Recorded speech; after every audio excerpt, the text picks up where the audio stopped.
week 4 for this month. We're finishing up with our tune Ocean Eyes by Billie Eilish. Hopefully you guys have been finding this tune enjoyable and getting all of our right and left hand technique down. Again, this was, on the... In terms of how we usually think about tunes, this is not exactly a difficult song, right? Because of the number of chords that we're playing, because the rhythms are so simple, and really there's only like one rhythm to learn, and then if we view the second one as kind of a more filled out version of that, just getting those basic concepts down will probably be manageable for most people. I really think that what is going to be the hardest thing to internalize is how to play this in a little bit of a different feel, right? Like a lot of times when we're strumming, we're not really thinking about the intensity of our strumming. We're not thinking about volume, or the musical term for that is dynamics, the loudness and the softness of how we play, and being able to use the thumb to kind of achieve this more washed out, ethereal kind of padded sound is a really important tool for us to be able to use in terms of our right hand technique, to be able to make tunes have a little bit of just a softer kind of feel, right? Like, I think that's one of the things that really is characteristic about Billie Eilish's music, is how ethereal it is, how otherworldly it feels, and a lot of that is the sound textures that she's using. So if we want to emulate that, remember, we really want to have this kind of softer padded sound. We really want to start to develop it and have it as a tool in our repertoire, right? Okay, cool. We'll review a little bit of all the right and left hand that we need to know for this tune. We'll go remind ourselves of the chord progressions, and then we'll get into maybe playing around through. And then the big kind of content focus today is going to be on some of the elements that we use in the intermediate arrangement. Seeing if we can kind of push our skills a little bit in that direction. So let's remind ourselves of the rhythm. Super simple. It sounds like this. 1, ba, ba. And remember, that second strum is on the offbeat, right? Downbeat. Ba, ba. Right in between beats 2 and 3. 1 and 4. 1, 2, ready, and 1 and 4. 1, 2, ready, and these are the chords we'll be switching between during that rhythm. Now remember, if you can keep time, 1, 2, 3, see how my hand is moving? Then you don't really have to guess where the next move is. Cool.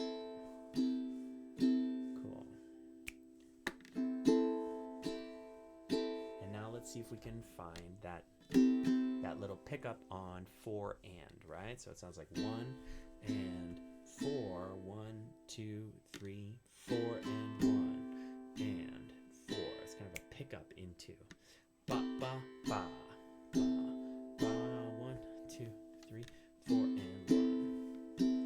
And remember, we're going to be using that during the chorus. 1, 2, 3, 4, and 1. Let's go back to the empty. 1, 2, ready, and back to the one with the pickup, right? 1, 2, pick up. Good. 1, 2, ba, ba. And let's finish there on 1. Cool. Let's review the chords that we need to know. A C chord, and then this version of D, which is just putting the pointer and the middle down on the inside string, 2nd fret, and then we slide that middle finger up to 3, and there's our E minor. Cool.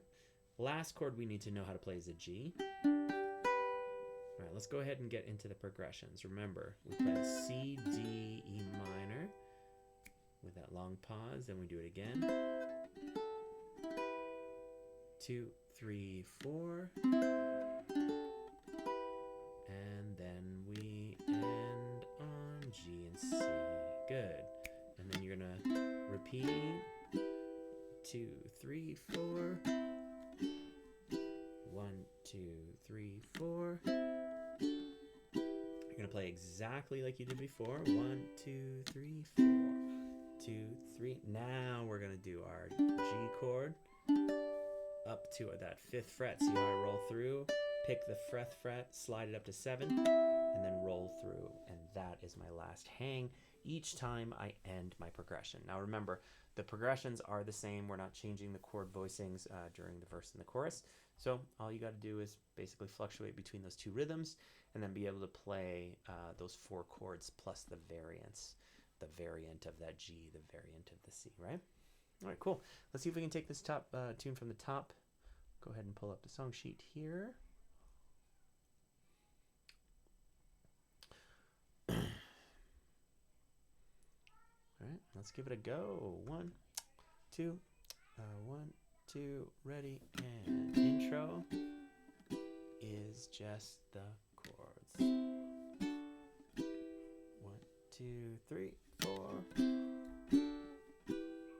Bum bum dee. Good. And remember, this part you can be singing, but just not lyrics, right? Right?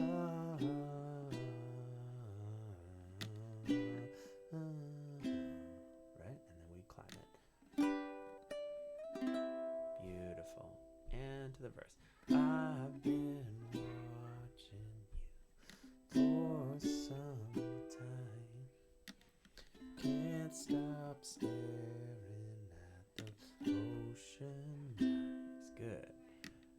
Burning cities and napalm skies. 15 flares inside the ocean eyes. And then we climb it. Those ocean eyes. I'm scared, no fair. Remember we're doing that pickup? Never wanna make me cry when you give me those ocean eyes. It's not fair, scared. I always mix those two up. Yeah. I've never fallen from quite this high, falling into your ocean eyes. Those ocean eyes. Beautiful. And back to the verse. I've been walking through a world gone by. Back to that empty rhythm. Can't stop thinking of diamond. Beautiful. And careful creatures made friends with time. He left her lonely with a diamond. Good. And those ocean eyes. Beautiful. All right, cool. So we're going to stop there because we've kind of done all of the information. I wanted to have an up-close look at the hands, and then next I want to actually do the entire tune, but I'm going to throw the lyrics up. Now, remember, when we're moving through this, the rhythmic suggestions, whether or not you're filling them out, I really do want you to feel like you can kind of go off book when it comes to this element, which is being able to fluctuate between those two rhythms, right? Maybe somewhere, like, you know, at the end of the chorus, you might not want to do one of those pickups. Those ocean eyes, just hang. You know, in the arrangement, it's written because during the chorus we play that rhythm. In the arrangement, it's written with that pickup into the verse, but you don't need to put it there. Just like you might want to have a little bit of movement in your second verse. I've been walking through world gone by. You might want to do that pickup, right? I just want you to see that the rhythms are really options. We can create our own arrangement based on the building blocks that we've kind of learned when it comes to technique for this tune, and we can apply those how we want to, right? So feel free, experiment a little bit, especially in your own rendition of this. You don't always have to play the filled out rhythm during the chorus. You might want one of them to be empty, especially the end when you're transferring. You might not want your verses to sound so empty. Totally up to you, but remember, they're two rhythmic ideas and they're almost variations of each other, right? And so if you think about them then that way, then really what I want is you to sharpen that tool and be able to utilize it when you feel it, when you want to hear it sound a certain way, not necessarily, oh, this has to be for the verse and this has to be for the chorus. Okay, cool. Let's go ahead and throw the lyrics up and everything, and maybe I'll just roll through it and I'll scroll down just so it's kind of a big picture here. All right, remember our intro. We're gonna hum if we want. 2, 3, 4. Here's our intro.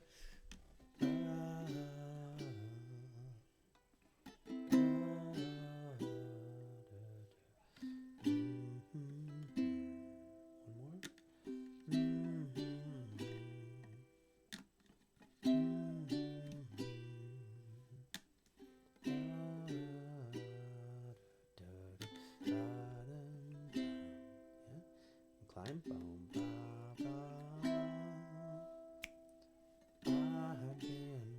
Verse 1.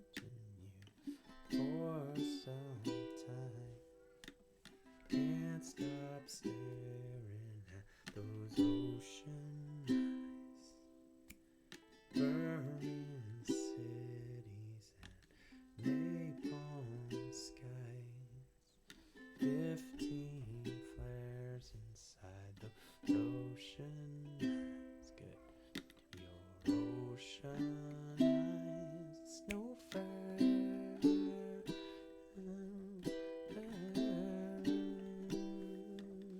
You really know how to make me cry when you give me those ocean eyes. I'm scared.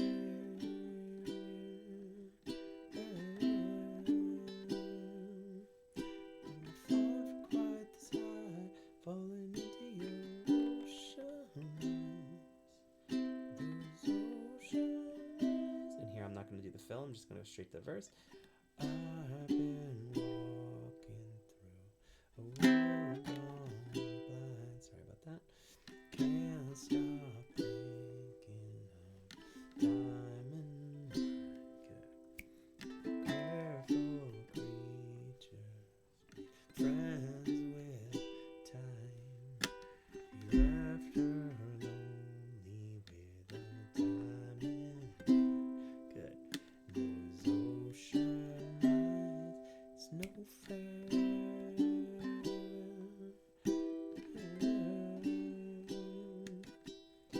Really know how to make me cry when you give me the ocean eyes, and I'm scared. Never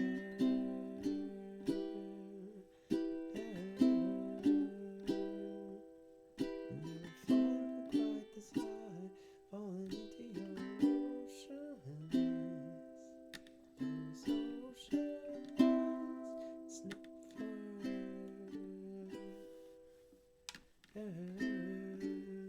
Remember, empty for that last chorus. You really know how to make me cry when you give me those ocean eyes, and I'm scared.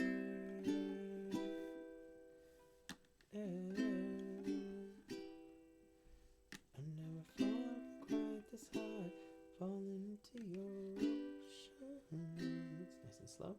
Those ocean eyes. Nice.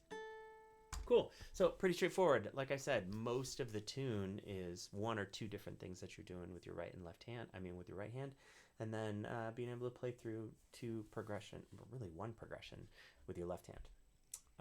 Okay. Let me know if you guys do have any questions. You can just shoot a message in the ukulab live. The ukulab workspace in Slack.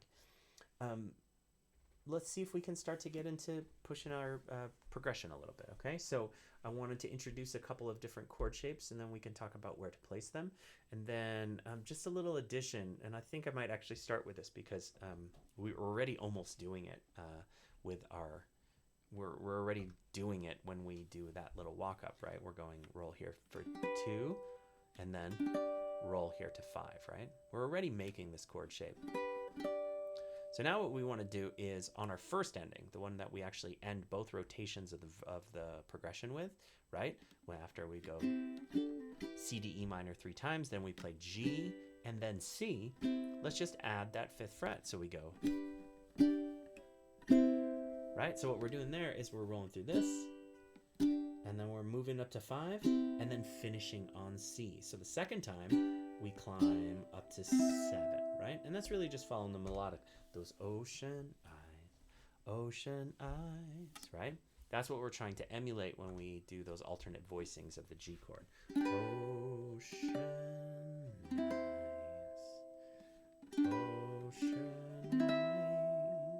So on our second rotation, our first rotation and our second rotation, that first ending with G, instead of just playing G, 2, 3, and then coming in on 4, we're going to play 1, 2, and then finish on 4, just like we do on the one where we move up the fretboard, right? Okay, let's see if we can try that, yeah? So we'll do a rotation of the progression, C, D, E minor, 2, 3, 4. 2, 3, 4. 2, 3, 4. 2, 3, 4. Let's go G2, G5, and finish on C, right? And then we go back to 3 measures of this progression. Bum, bum. First time we finish on C, and then we go 2, 5, 7. Right? That is our little alteration. And remember, that works in the verse, that works in the chorus. Only difference is in the verse, what you want to do is be playing that little pickup rhythm. That's it. Super simple, right? Remember, that chord itself, you can play it 0, 2, 3, and 2, and then reach with your pinky to get 5. If you're going to play it this way, remember, if you release your middle finger, it's going to be, oh, that was my ring finger. If you release your middle finger, it's going to be a lot easier to get that stretch because your finger is not here, kind of constricting all of your tendons. You just want to lift up on that to be able to make that stretch. The other way that you can do it is to pivot into this shape, right? So if I go G, switch into that, that might be a little easier for you. So feel free to try the pinky, or feel free to try just reaching the pinky and keeping this shape intact, right? Just reaching for the pinky here. Or you can pivot that middle finger here to make that stretch a little bit easier. Either one works. Let's try one more time. 2, 3, 4.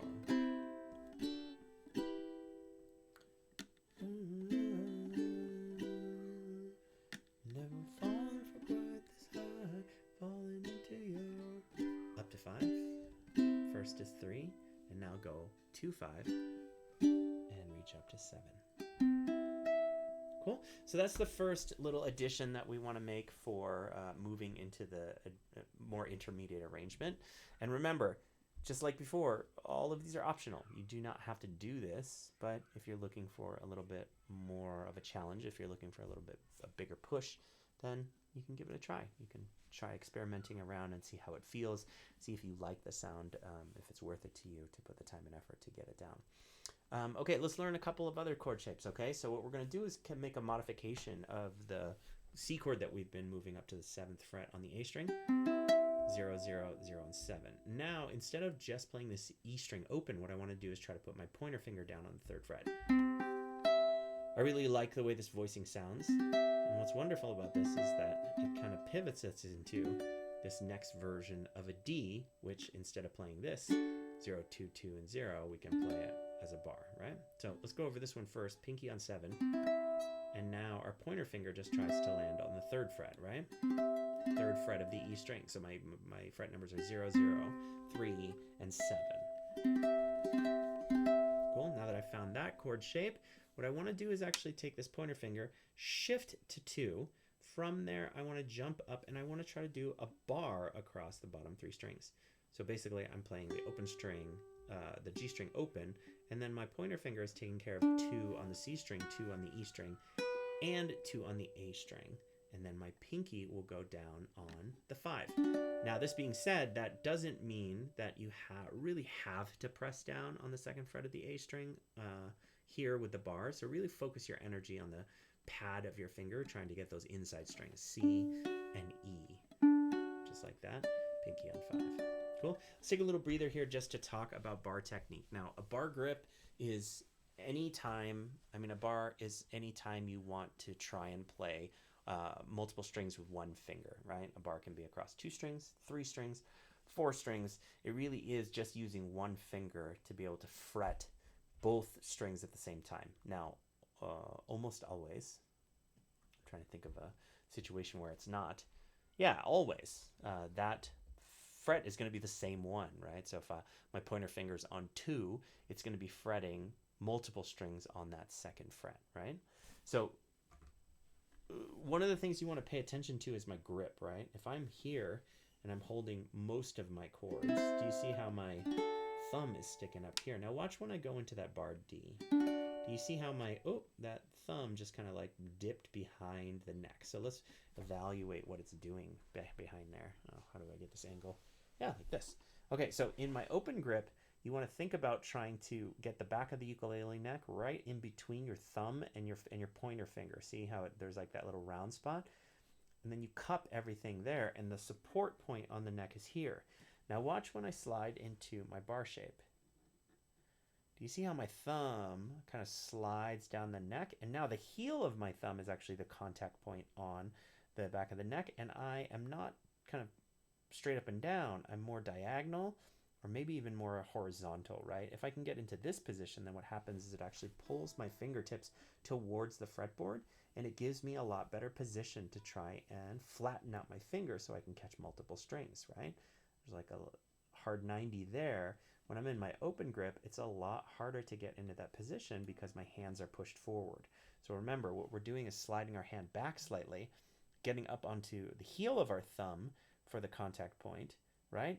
And if you view it from the front, then what happens is my hand kind of disappears, see? Boop. Now that I'm in this position, my fingers are a little bit more parallel versus diagonal to the fret wires. And now I can get a nice bar position. Cool. So one way you can practice this is to just take the chord on, off. That's one of my favorite chord exercises. Just see if you can jump in, grab these two. And you notice I'm not even adding my pinky to the 5th fret yet. I'm really just working on my bar. And then take it off. Right? And you can see how I'm like slowing my arpeggio down through the strings so I can really, if I do have kind of a weak point, there's a little buzz on that fret. Let's say some of my strings aren't clear, then I can really analyze where my which string is buzzing, and I can just kind of adjust my position a little bit. Maybe grip a touch harder on that pull. Right?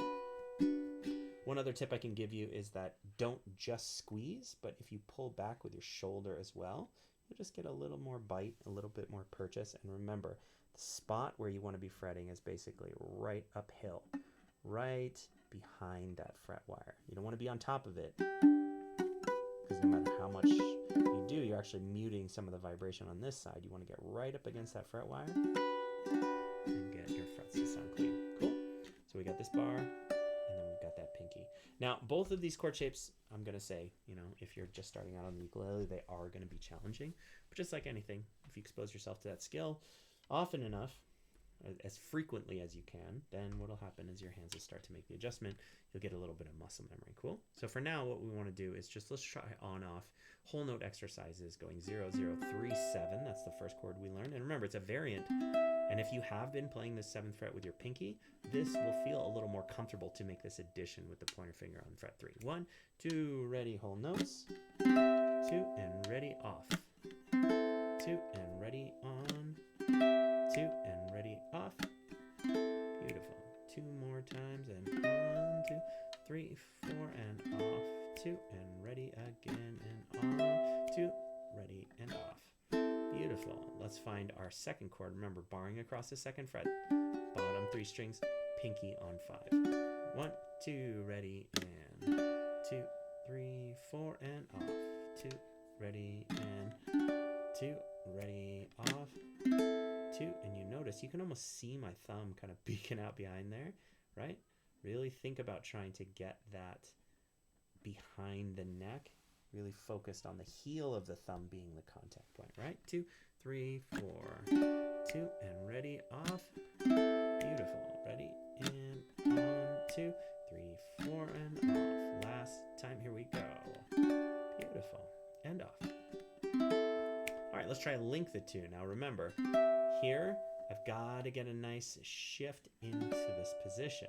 Now if I use a little bit of targeting, see how my pointer finger is on fret 3? That means it needs to travel 1/2 step down. My pinky needs to slide as well. See how I'm here? My pinky and pointer slide down, right? 1, 2, ready, and 2, ready, connect. 2, and ready, connect. 2, ready, switch. 2, ready, switch. 2, ready, switch. 2, Ready, and now if we connect this into the progression, remember, most of the song is moving between a C, a D, and an E minor. So if I use this voicing, what I get is this nice descending line here. And it actually matches what the vocal melody is doing. I've been watching you for some time. So what's really nice is if we use these voicings, then we're kind of emulating that voicing that's happening on the A string. It's repeating that vocal melody. Cool. Let's talk about placement, like where we can put this. My suggestion would be to use it where you're not singing. So as an introduction, this can be a really great way to show off a little bit of skill on the ukulele, push your progress, but not managing too much. It's not when I'm singing. I've been watching you. Right? That might be a little tricky because you're still kind of integrating how to sing the melody over top. So a really great place to put it is in the intro, right? Not singing anything.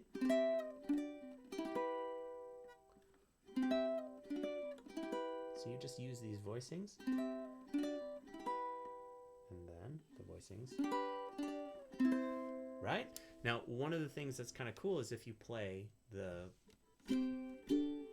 low voicings first, and then you play the harder voicings next, then our ear gets this little bit of variation between the two, right?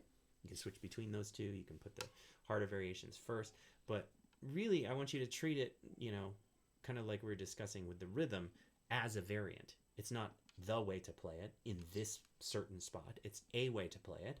And you can kind of use it as a tool to create a little bit of variety, a little bit of texture, and a little bit of like interest, right? Curiosity in what you're doing. I think music is really just that constant pull between expectation and then surprise, right? That's what it is. It's like you do something repetitively, like, oh, I played this rhythm over and over again. I played this chord progression over and over again. And what happens is you kind of get this expectation. Your body starts to feel that groove, starts to feel and then like kind of know what's coming next. And then when there's a change, it feels like a little bit of a surprise, right? So that push and pull, and walking that line between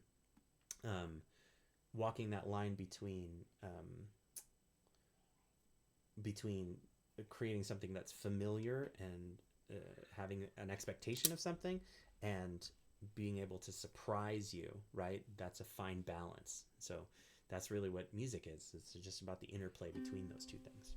Cool. So let's, before we get out of here, let's do one more rotation through the song. And this time I'm going to, in the intro, use these harder voicing chords. Feel free to join me, jump in. It's kind of a low consequence environment because we're not singing and playing.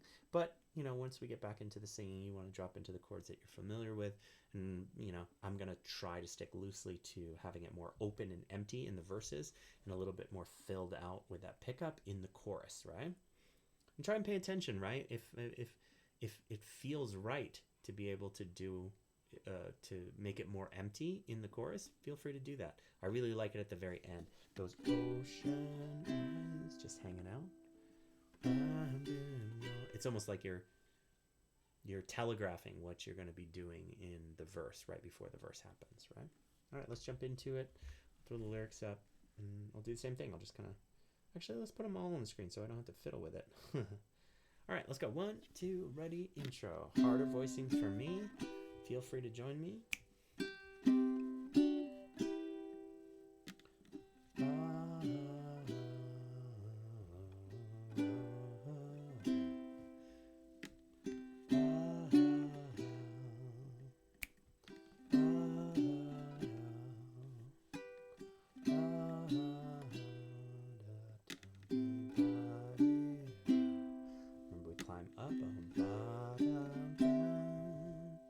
Verse. I've been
first two. I've been walking through a world gone by. Can't stop thinking of your diamond. Good. Careful creature, made friends with time. Only with a diamond. Those ocean eyes, snow fair.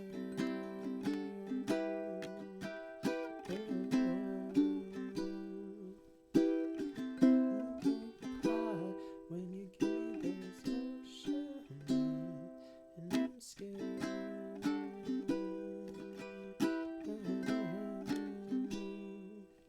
Never fall from quite the sky, falling into your ocean eyes. Don't climb. No ocean eyes, no fair.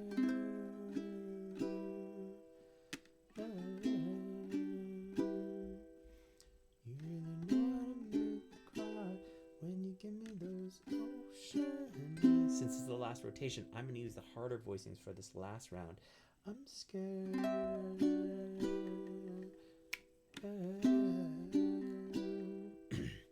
I've never fallen from quite this high, falling into your G5 and C, right? And then we slow it down. G5 and 7. Really great job. Awesome. Well, thanks for joining me this month. Hope you had fun with this tune. I really love it. It's a beautiful one. Let me know if you have any questions. And yeah, we'll see you in the next round of Uke Lab. Yeah, take it easy. Bye-bye.